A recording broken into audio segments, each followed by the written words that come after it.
Salut à tous, on se retrouve aujourd'hui pour une toute nouvelle vidéo. Aujourd'hui ça sera une vidéo avis sur une série que je viens de voir. On va parler de Batman Caped Crusader. Allez, c'est parti.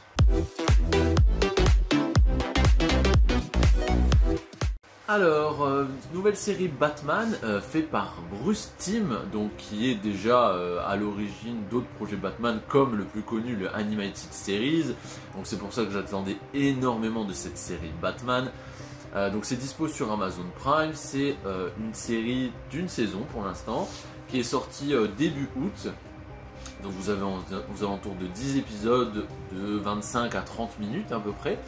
Donc déjà, si vous avez aimé Animated Series, je pense que vous allez aimer cette nouvelle version par le même créateur en tout cas. C'est pas une suite, on est vraiment sur un reboot où on repart un peu de zéro. On a un Batman qui est plutôt jeune, c'est pas dit clairement, mais on va dire que c'est dans ses premières années. On est un peu après année 1 quand même. Voilà, il va commencer à rencontrer ses plus gros ennemis. Pas tous, mais une partie. Et voilà, en gros, le speech de base. Vous avez quand même pas mal d'ennemis iconiques, comme le Pingouin, Harley Quinn, etc. Mais ce qui est bien dans cette série, c'est qu'il met à l'honneur des personnages un petit peu moins connus, comme par exemple Pyro, il y en a plusieurs comme ça, des moins connus, qui sont juste là pour un voire deux épisodes en général. Donc déjà il y a pas mal de différences par rapport à l'Animated Series. Je vais vous donner un exemple tout simple, le Pingouin est une femme. Voilà, par exemple, c'est un des petits trucs qui varie. Le costume d'Harley Quinn est aussi différent, etc. Bon, voilà. Il y a des petites différences, mais c'est pas non plus énorme. Par contre, qu'est-ce qu'il y a comme point commun? Comme c'est par le même créateur, tout ce qui est environnement, donc que ce soit les bâtiments, donc tous ces formes cubiques très hauts, très sombres, avec vraiment un style d'ombrage, etc. Ça c'est repris. Tout ce qui est véhicule aussi, il y a quand même une grosse inspiration via Animated Series, c'est pareil. Dans le design des personnages, un petit peu aussi. Alors au niveau de l'animation, vous avez une animation qui est un petit peu nouvelle par rapport à ce qu'on a l'habitude de voir. Moi je trouve qu'elle est un petit peu lente, elle est un petit peu saccadée, etc. C'est limite moins bien animé que la série Batman des années 90, donc l'Animated Series pour moi. Donc je trouve comme ça, il y a une patte graphique, une patte artistique qui est très sympa. Par contre, niveau animation pure et dure, je la trouve un petit peu plus faible. Même les combats sont peut-être un petit peu plus saccadés, je trouve, un petit peu moins intéressants. Ça reste quand même une série avec un ton très mature, on va dire. Puisque vous avez vraiment des vrais sujets de société, etc. Des vrais questionnements. Donc ça, c'est plutôt agréable. D'une manière générale, mon avis est vraiment bon. J'ai vraiment apprécié cette série.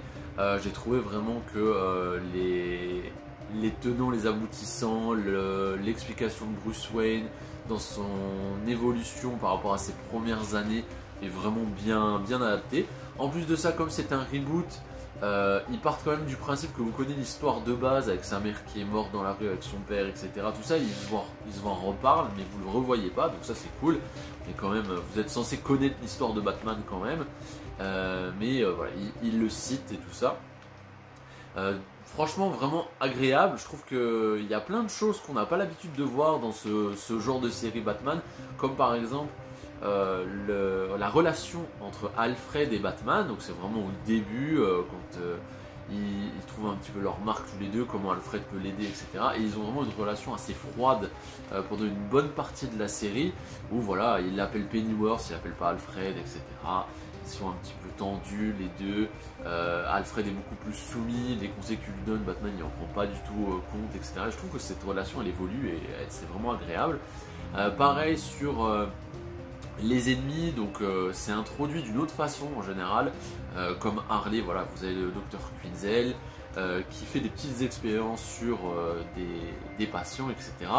Et Batman va arriver dans tout ça. Il y a une histoire d'amour aussi entre Barbara, etc. Enfin bref, je ne veux pas trop vous spoiler non plus. Il y a plein de choses très intéressantes. C'est vraiment amené d'une façon différente et j'ai trouvé ça vraiment agréable. Si vous avez aimé Animated Series, je pense que vous allez apprécier cette série-là, même quasiment sûr. Par contre, pour moi, elle reste en dessous. Pourtant, c'est une série qui a plus de 30 ans. Au-delà du côté nostalgique, je trouve qu'elle était mieux fignolée.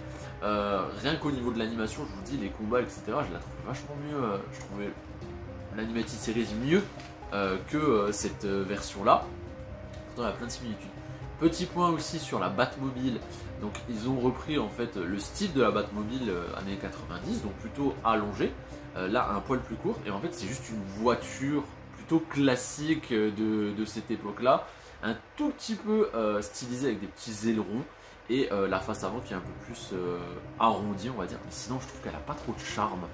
Elle est quand même moins iconique que d'autres Batmobiles ont pu l'être.